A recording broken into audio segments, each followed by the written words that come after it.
respectfully dedicates this film to those of its sons and daughters, both living and dead, who have contributed so nobly to the cause of freedom in this and other lands.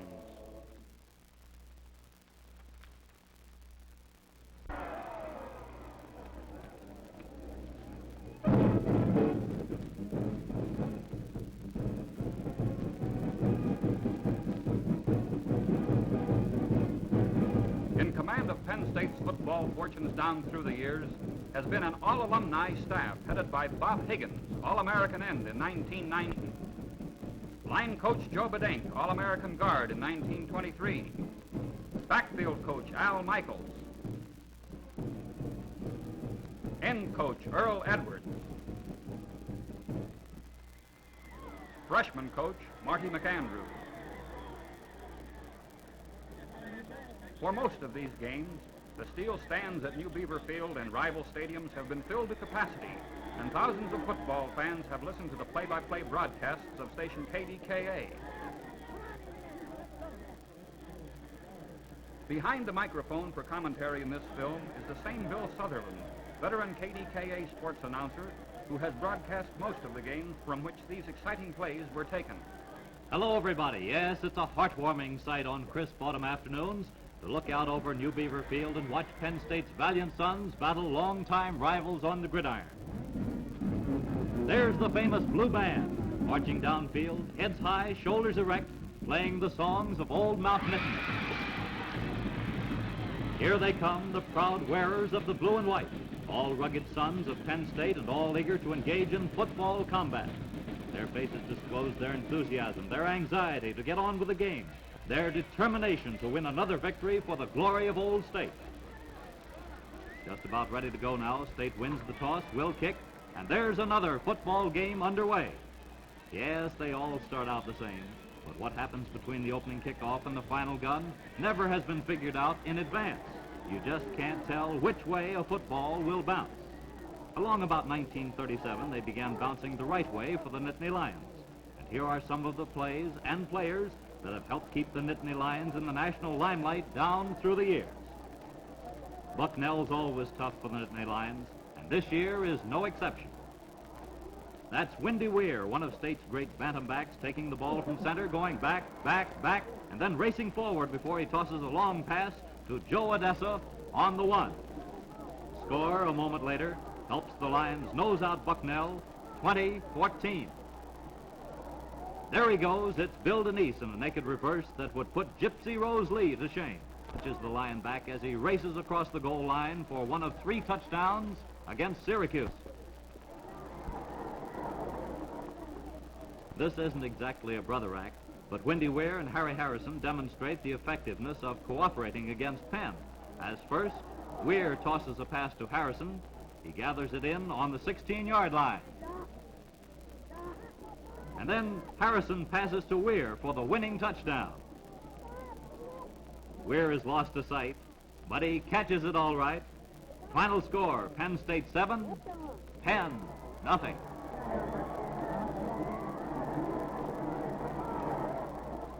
It's a storybook finish.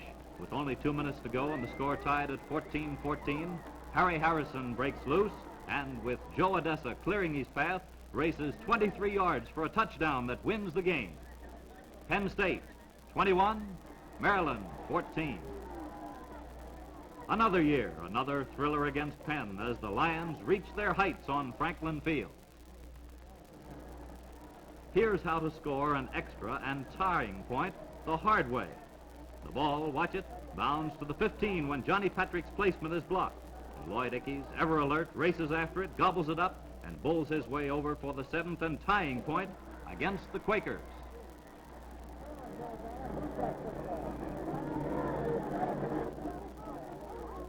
Let's sit back and watch Chuck Peters shake loose on a reverse, the second play of the game, and race the whole way 80 yards.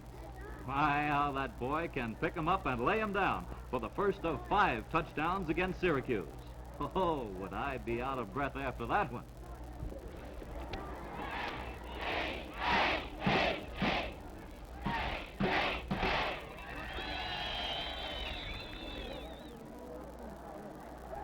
Here's Peters again as the Shamokin Comet pulls his teammates out of a hole against Syracuse by running 45 yards to midfield on kick formation. With just a little more help, he might have gone the whole way. And how he runs once he gets underway. Get on.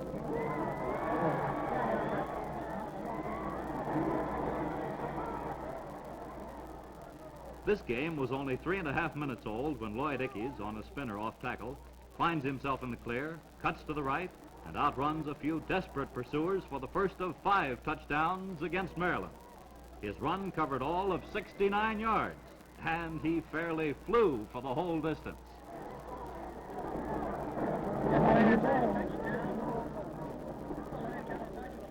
This is a year to remember. Penn State lost only 1 game, and the Lions really went to town. Bill Smalt's old rifle arm comes to the rescue of the Lions by tossing one 29 yards over the head of the Bison defender, and right onto Steve Rollins' fingertips for the score that wipes out Bucknell's early lead and gives the Lions a 13-3 win over their Lewisburg rivals. Like Smaltz, Pepper Petrella first emerged as a real star in 1939. Now watch him twist and squirm, pick his way 68 yards for the game's longest run as the Nittany Lions bury Lehigh under a 49-7 score. My, how that boy can run. There's really no stopping him. Our opponents found that out.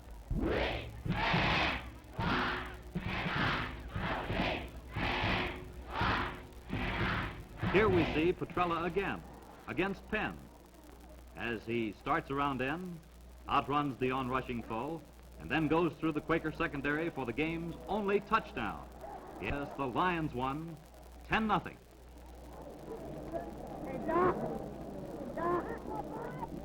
And here's the win all Penn State lived for.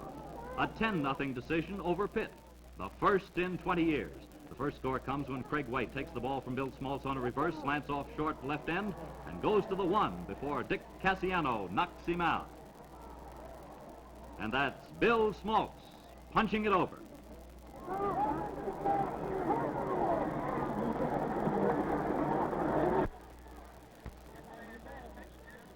Temple has an annoying habit of beating good state teams, but this year it was no go. It's Craig White shaking loose on a reverse, and he races 25 yards to set the stage a few moments later for the first of 2 touchdowns by Pepper Petrella.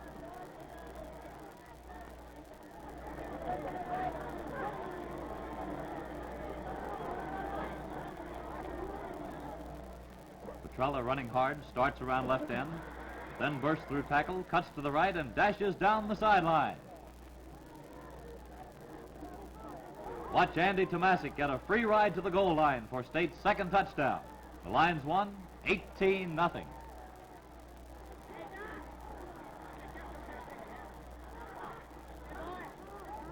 Only 50 seconds of the first half remain when Bill Smaltz and Len Krause, a grand passing team, click for the tying touchdown against Syracuse. Bill tosses to Len, and Len breaks through to take the pass on the 2 and score. With Syracuse out in front once more and time running out, Smaltz and Krause connect to tie up the game again. Len really has trouble getting away, but he makes it, and his miraculous catch on the 15 dumbfounds the Orange. Gives him just enough time to lunge into the end zone. Final score, 13-13.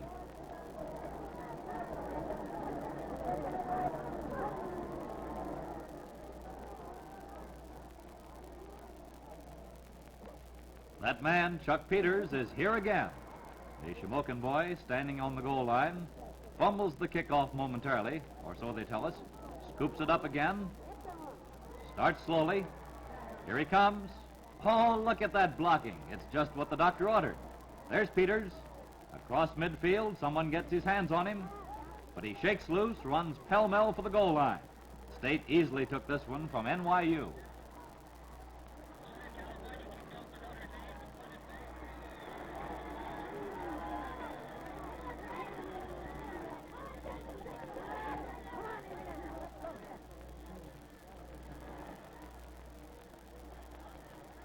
A hipper-dipper play produces still another score against NYU.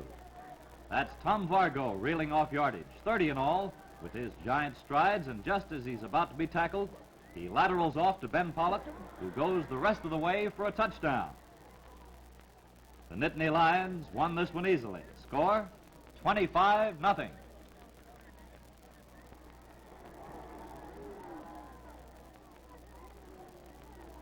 Here's the team Coach Bob Higgins considers among his best. It lost only 2 games all season long. In this victory, Jack Banbury and Bill Debler team up to score 5 of the 6 state touchdowns against Lehigh. Faking a pass, Banbury skips around end and races for pay dirt. Final score, 40-6.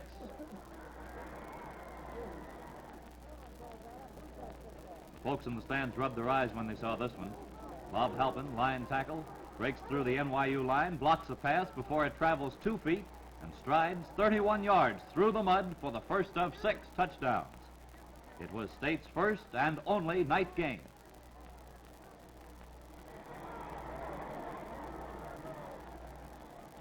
Here's the perfectly executed play as State stops Syracuse in the highly Y formation. That's Len Krause on a reverse, racing off right tackle for what touchdown. He really moves on this one, helps State score a grand victory. Will this go on forever? Smaltz and Krause again. With Len making a leaping catch on the goal line for the score that topples West Virginia, 7-0. But the Mountaineers don't give up without a fight. Here's their slippery back, Dick McElwee, as he breaks loose on a fake reverse, staves off Ken Schoonover, picks up some interference.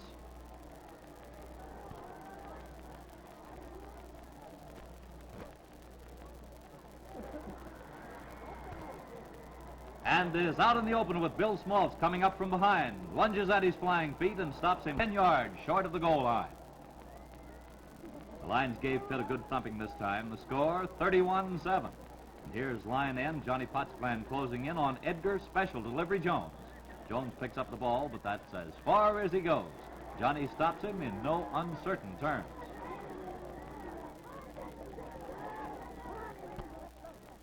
Two quick touchdowns wipe out Pitt's early lead, give the Lions a 14-7 edge at halftime.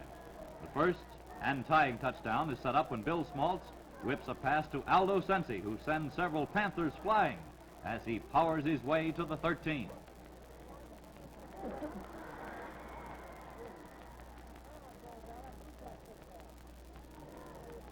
Pepper Petrella, who scores both touchdowns in the first half, adds another early in the third period when he slips through left tackle and dashes 24 yards to pay dirt.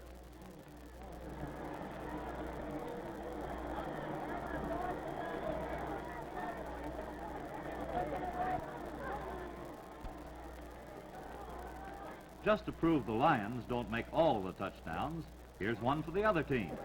Stan Stasica, South Carolina ace, is the ball carrier. He sparks the drive that brings the count to 7-7 in the season's final game. There he goes, a grand running back, up the middle for 31 yards, and a touchdown.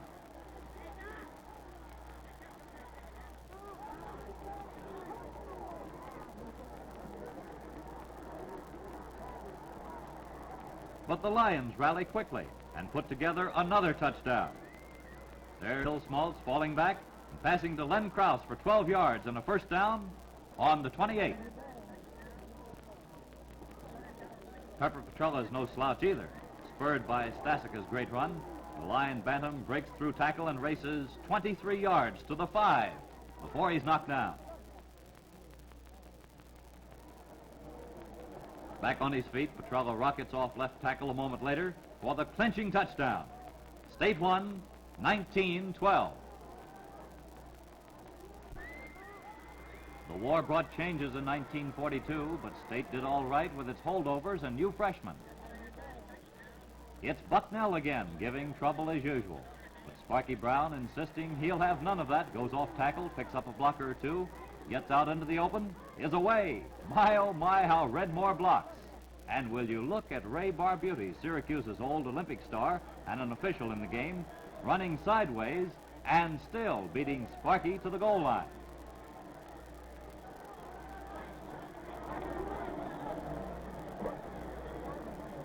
Coach Higgins thought this one up in bed. Freshman Joe Colon passes smartly to Bucky Walters, standing on the Colgate 40. Cliff St. Clair, timing his approach, arrives on the spot just at the right time, takes the ball from Walters in a pass-off, and goes the distance for the first Lion touchdown.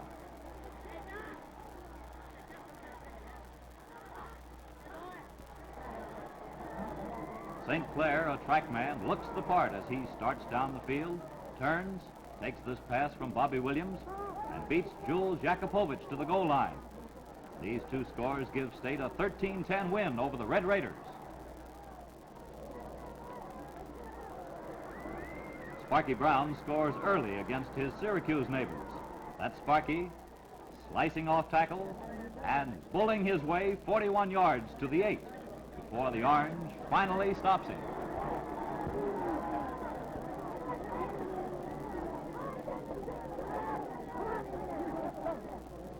He scores on the next play, but he does it the hard way, fumbling the ball on the goal line and scooping it up as he dives for State's first touchdown.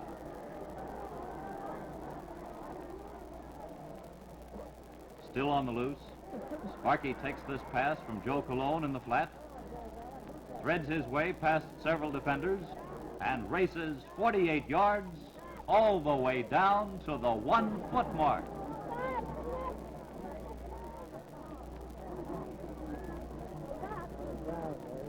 Get on.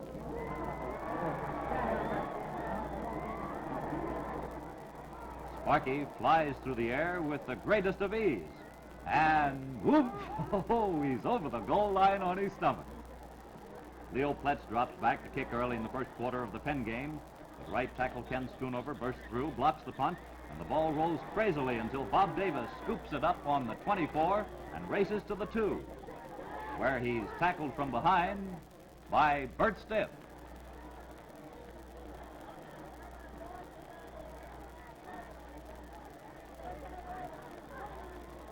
From there, it's no trick at all as Sparky Brown splits tackle for the score.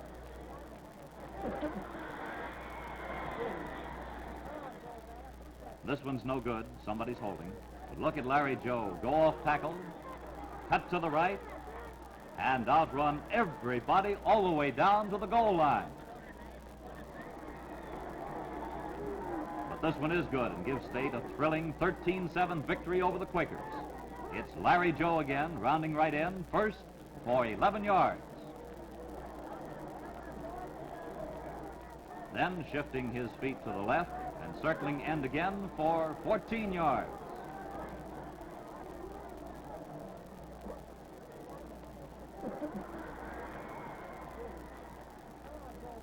And finally, his pace unchanged, he outruns the opposition around right end for the score that makes victory secure. The crowd's not yet settled in its seats when Larry Joe takes a pit kickoff on his own 10, starts up the middle, picks up speed as he runs, and finally finds himself out in the open with only one Panther still trying to catch him.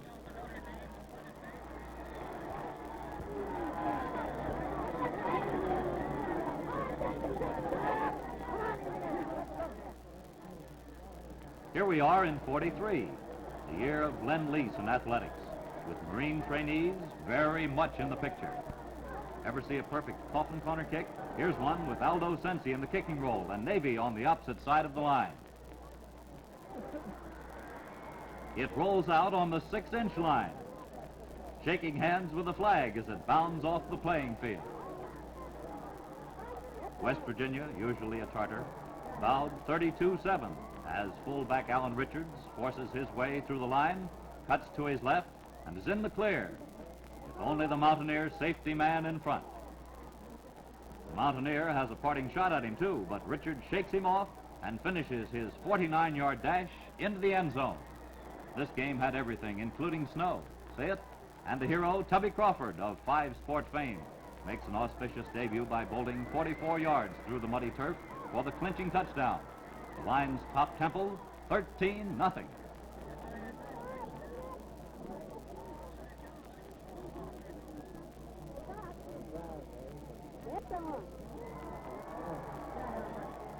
Dick McCowan rushed into the pit game for one play, kneels while Ed Checkeye falls back for a placement kick attempt from about the 20. But Dick fools all and sundry by scooting goalward and making it while the Panthers receive a 14-0 defeat. In 44, it was largely a freshman team, and the plebes did all right for Penn State.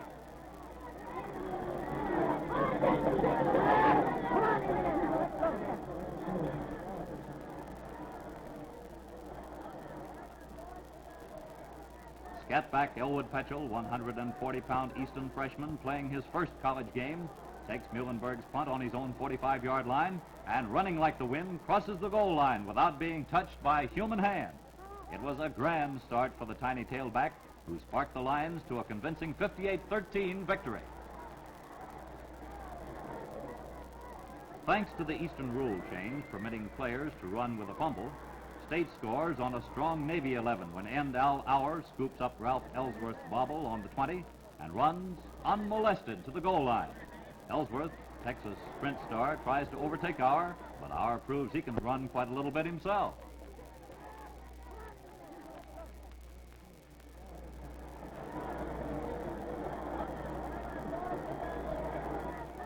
No, it's no night game, but my, oh my, what a day. But the record shows State wins in the last 50 seconds when freshman Johnny Chuckran takes a Colgate punt in midfield and runs through the mud and rain for the game's only score. It's a long, lonely jaunt, but the Lansford freshman makes it, and good.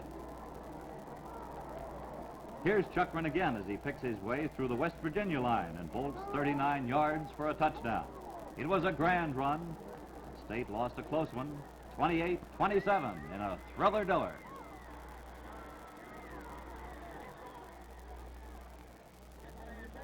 And this one, the finale of the 1944 season, shows Floyd Lang break through the line on a routine spinner, outrun the Maryland secondary, and travel 69 yards to pay dirt. The Lions took the decision, 34-19.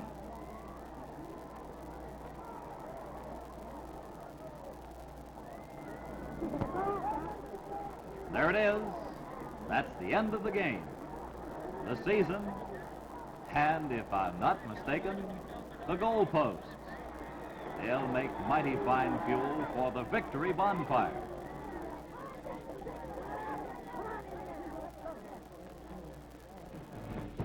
But whether in victory or defeat, whatever the field of combat, the Nittany Lions stands feared and respected, proud symbol of her sons who have played the game fair for the glory of Old State.